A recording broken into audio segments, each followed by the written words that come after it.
बच्चों आज अपन वेक्टर के बारे में जानकारी लेंगे। ये टॉपिक बहुत ही सिंपल और बहुत इंटरेस्टिंग है। वैसे तो ये बेसिक मैथमेटिक्स के अंदर आता है टॉपिक, लेकिन फिजिक्स में हमारे लिए इम्पोर्टेंट टॉपिक होता है, क्योंकि फिजिक्स को आगे फर्दर स्टडी करने के लिए वेक्टर का नॉलेज होना बहुत ज़रूरी है। बिना वेक्टर के नॉलेज के हम फिजिक्स में आगे स्टडी नहीं कर पाएंगे या करना नामुमकिन है, मुश्किल है। ठीक है, तो बच्चों आइए मालूम करते हैं वेक्टर के बारे में कुछ बातें। फिजिकल क्वांटिटीज को on the basis of direction दो पार्ट में डिवाइड किया गया। पहला डिवाइडेशन तो था डिपेंडेंसी के पॉइंट ऑफ व्यू से, जो अपन पहले मालूम कर चुके हैं। नंबर 1 था फंडामेंटल क्वांटिटीज, नंबर 2 था डायरेक्ट क्वांटिटीज। यहाँ पर डायरेक्शन के बेस पर दो पार्ट में वापस डिवाइडेशन हुआ उनका। नंबर 1 स्केलर क्वांटिटी और सेकंड बोलो वेक्टर क्वांटिटी। स्केलर क्वांटिटीज मालूम करते हैं क्या होती हैं। Scalar quantities, these are such type of quantities which have only magnitude for complete representation. No need of direction for such type of quantities are known as scalar quantities. ऐसी physical quantities होती हैं जिनको completely represent करने के लिए सिर्फ और मात्र सिर्फ हमें मैग्नीट्यूड की जरूरत होती है। No need of direction, direction की आवश्यकता नहीं होती है।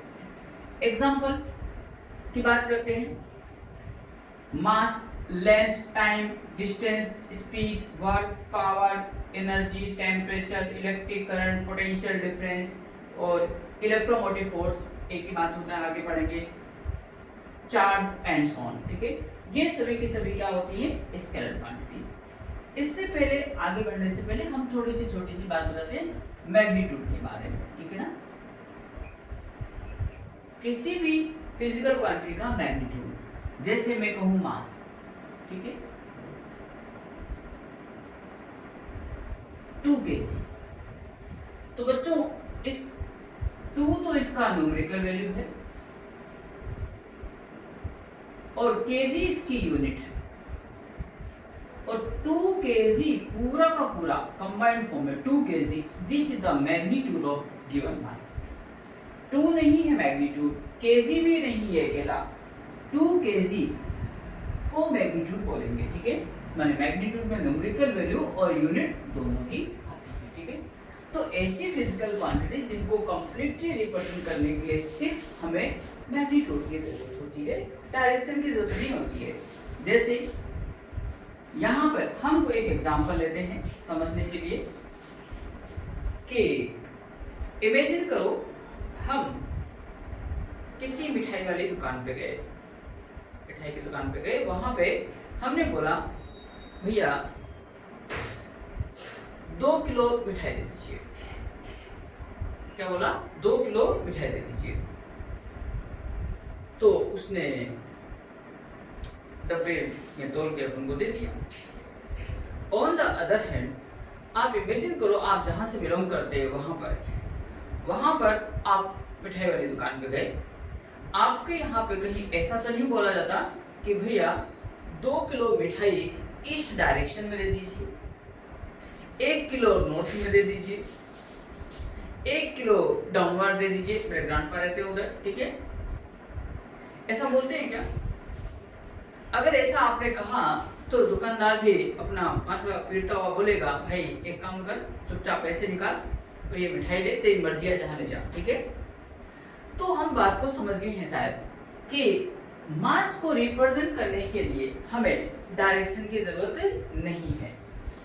2 kg बोल दीजिए, 2 kg मिठाई दे दीजिए, that is sufficient for complete representation for mass. No need of direction, direction बताने की जरूरत नहीं है। अगर हमने अनवांटेड डायरेक्शन दी तो दुनिया वाले हमको क्या कहेंगे, समझ में आ गया ना जी? क्लियर? तो ऐसी फिजिकल क्वांटिटीज जिनको कंप्लीटली रिप्रेजेंट करने के लिए हमें क्या चाहिए बोलो, सिर्फ और मात्र सिर्फ मैग्नीट्यूड की जरूरत होती है, नो नीड ऑफ डायरेक्शन। एक एग्जांपल और लेते हैं। कोई आपसे पूछे टाइम क्या हुआ भाई, ठीक है, तो हमको टाइम पूछा गया तो हमने घड़ी देख के बताया कि भाई टाइम 9:20 संध्याकालीन सभा में, मतलब पीएम अलोंग ईस्ट डायरेक्शन, ऐसा अगर बोल दिया तो समझ गए ना क्या होगा? क्या ऐसा बोलना उचित है? बिल्कुल नहीं। केवल ये बता दो भाई कि इतने बज के इतने मिनट एम पीएम जो भी बताना बता दीजिए, डायरेक्शन की कहाँ जरूरत है, ठीक है? अगर डायरेक्शन बताए तो दुनिया वाले समझ जाएंगे कि समझ आ गया। जी हाँ, तो ऐसी फिजिकल क्वांटिटी जिनको कंप्लीटली रिप्रेजेंट करने के लिए सिर्फ हमको मैग्नीट्यूड की जरूरत होती है, क्या कहलाती है बोलो? Scalar quantity. Now vector quantity की बात करते हैं। Vector quantities, these are such type quantities which have magnitude as well as direction both. Magnitude की भी जरूरत होती है और डायरेक्शन की भी जरूरत होती है। उसके अलावा बहुत इंपॉर्टेंट पॉइंट होता है कि वो वेक्टर्स लॉ को ओबे करना आवश्यक है, ठीक है? मैग्नीट्यूड होना चाहिए, डायरेक्शन होना चाहिए और वेक्टर्स लॉ को ओबे करना आवश्यक होना चाहिए, ठीक है? ये इंपॉर्टेंट है सबसे। अभी आगे आप पूछ सकते हैं कि वेक्टर्स लॉ क्या होते हैं, तो आगे हम इसी टॉपिक में आगे हम फर्दर स्टडी करेंगे, पेशेंस रखिए थोड़ा, ठीक है? उनके बारे में बताएंगे कि वो लोग क्या होते हैं, उनका ओबे करना भी आवश्यक होता है, ठीक है?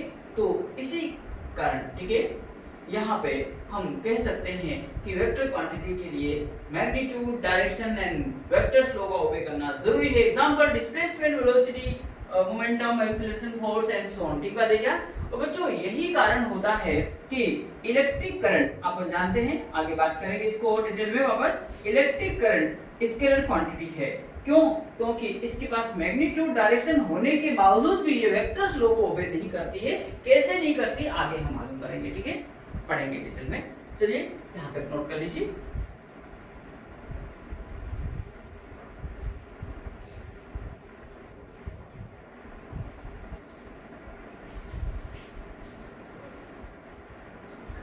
नाउ बच्चों, representation of vector, vector quantity को रिप्रेजेंट कैसे करते हैं वो बात करते हैं। इसका रिप्रेजेंटेशन एक एरोहेडेड लाइन से रिप्रेजेंट किया जाता है, जिसको ये इनिशियल पॉइंट को टेल बोलते हैं और फाइनल जिस पे एरो लगा है उसको हेड बोलते हैं, ठीक है? यहाँ पे अगर मैंने ए लिख दिया, यहाँ पे बी लिख दिया है और let this quantity is force vector quantity, तो बच्चों और इसकी लेंथ जो है वो मैग्नीट्यूड को रिप्रेजेंट करता है और इसे रीड करते हैं वेक्टर ए बी। और ऐसा भी लिख सकते हैं, पहले टेल वाला पॉइंट लिखते हैं, फिर हेड वाला पॉइंट लिखते हैं और उसके ऊपर एरो लगाते हैं लेफ्ट टू राइट, आगे की तरफ, ठीक है? इसे हम रीड करते हैं क्या? Vector A B. अगर इस तरह से कोई वेक्टर रिप्रेजेंटेड हो बी और ए, तो पहले टेल वाला पॉइंट लिखना है, फिर ए हेड वाला पॉइंट और एरो आगे की तरफ ही लगाना है। ऐसा नहीं कि यहाँ पे इस तरह से रिप्रेजेंटेशन तो आप उल्टा एरो लगाते हैं, गलत हो जाएगा, ठीक है? यहाँ वेक्टर पी क्यू लिखा हुआ है, टेल वाला पॉइंट पहले लिखना है, हेड वाला पॉइंट बाद में लिखना है और एरो आगे की तरफ ही लगाना है। ऐसा नहीं कि इस तरफ जा रहा है तो आप ऐसा वेक्टर लगा दें, यहाँ पे गलत हो जाएगा, ठीक है? इसे भी इग्नोर।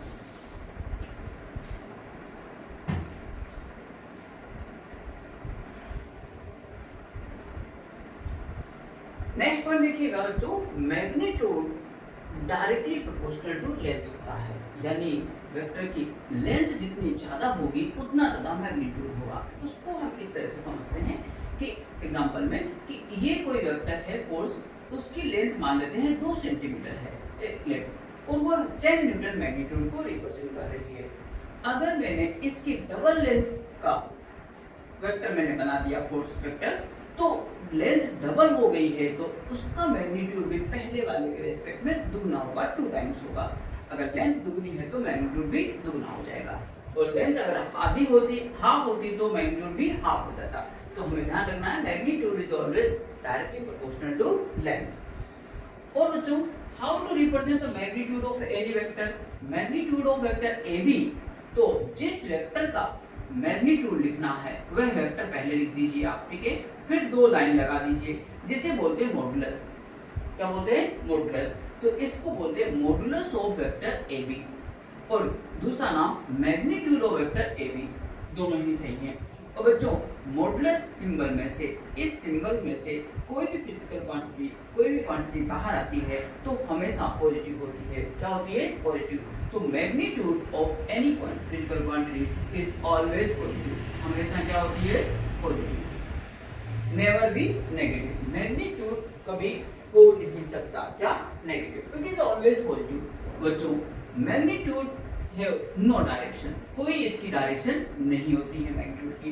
तो मैग्नीट्यूड कैसी क्वांटिटी है, कोई आपसे पूछ ले तो आपको जवाब देना है मैग्नीट्यूड हमेशा स्केलर होता है। ठीक है। और अगर मैं कुछ बात करूं कि ये कोई मैग्नीट्यूड ऑफ वेक्टर ए लिखना है तो पहले वेक्टर ए लिख दीजिए, इसका मैग्नीट्यूड और इक्वल टू ए, ये भी करेक्ट है। अगर मैं कह दूं magnitude of minus B vector, तो ये मैग्नीट्यूड का सिंबल लगा लीजिए। इस मैग्नीट्यूड सिंबल से बाहर जो आएगा वो हमेशा पॉजिटिव होगा, उसके ऊपर एरो डायरेक्शन नहीं होगी। ठीक है जी हाँ। यानी कि आप ये सोचिए कि इन दो लाइनों से बाहर जो जाता है तो ना तो नेगेटिव साइन बाहर आएगा ना ही एरो बाहर आएगा। ठीक है। और इस दोनों लाइन के अंदर नेगेटिव साइन हो सकता है, ऊपर एरो भी हो सकता है। बाहर आता है तो सारे पाप धुल चुके हैं, ना तो तीर लगेगा ऊपर ना माइनस होगा, पूर्ण रूप से शुद्ध हो चुका है, पूरा का पूरा पवित्र हो चुका है। ठीक है। अब देखिए अगर हम कहें मैग्नीट्यूड ऑफ PQ कैसे लिखना है तो PQ लिखिए पहले, फिर ये दो मॉडुलस का सिंबल लगा दीजिए और इसके इक्वल में आप केवल PQ भी लिख सकते हैं। ऐसा लिखो या छोटा ब्रैकेट लगा दीजिए, एक ही बात होती है। लिखो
स्पेशल नोट के अंदर बच्चों देखिएगा, a vector can be shifted parallel to itself in the space, vector does not change, ठीक है, ऐसा किया जा सकता है, ठीक है। देखो बड़े ध्यान से, मेरे पास एक पेन है जिसको मैं वेक्टर क्वांटिटी मान लेता हूँ कि ये वेक्टर है, ठीक है। अब ये स्पेस में ही कहता है कि सर मन नहीं लग रहा है, थोड़ा सा मैं स्पेस में घूमना चाहता हूँ। हमने कहा भाई कि ज़्यादा घूमो मत, लेकिन अपने स्टडी में ध्यान रखो, ठीक है। कई बार सफल होने के बाद में घूमिएगा फिरिएगा। नहीं सर प्लीज़, मौसम बड़ा सुहाना है, थोड़ा सा घूमने जाना है, ठीक है, प्लीज़ अलाउ। हमने कहा एक हमारी कंडीशन है, आप जब भी स्पेस में इधर उधर जाओ, नंबर 1 आपकी डायरेक्शन में कोई चेंज नहीं होना चाहिए, ठीक है, डायरेक्शन में चेंज नहीं होना चाहिए। और वेक्टर वही है तो ऑब्वियसली उसके मैग्नीट्यूड में तो चेंज हो नहीं सकता। तो कंडीशन हमने लगाई कि आपकी डायरेक्शन में चेंज नहीं होना चाहिए, आप इधर उधर घूम फिर लो, ठीक है। इसने बोला कि सर कंडीशन तो बड़ी टिपिकल लगाई है, फिर भी कोशिश करता हूँ। तो ये इनिशियल वेक्टर मान लेता हूँ मैं, और एक ऐसा ही पेन उसी कंपनी का सेम लेंथ का लाया हूँ, लेंथ सेम है तो मैग्नीट्यूड सेम हो जाएगा, ठीक है। तो ये वेक्टर कहाँ कहाँ स्पेस में जा सकता है देखिएगा। अगर आपको डायरेक्शन सेम दिखाई दे तो बोलिएगा यस सर जा सकता है, और डायरेक्शन में चेंज दिखाई दे तो कहना नो सर यहाँ शिफ्ट नहीं हो सकता। तो ये वेक्टर इनिशियल ऐसा था, और ये क्या यहाँ शिफ्ट हो सकता है? जी हाँ हो सकता है, डायरेक्शन सेम है और मैग्नीट्यूड तो सेम हो गई क्योंकि वही वेक्टर जा रहा है।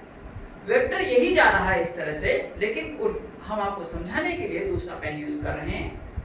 ये देखिए, ये वेक्टर यहाँ शिफ्ट हो सकता है, यस, यहाँ हो सकता है, हाँ, डायरेक्शन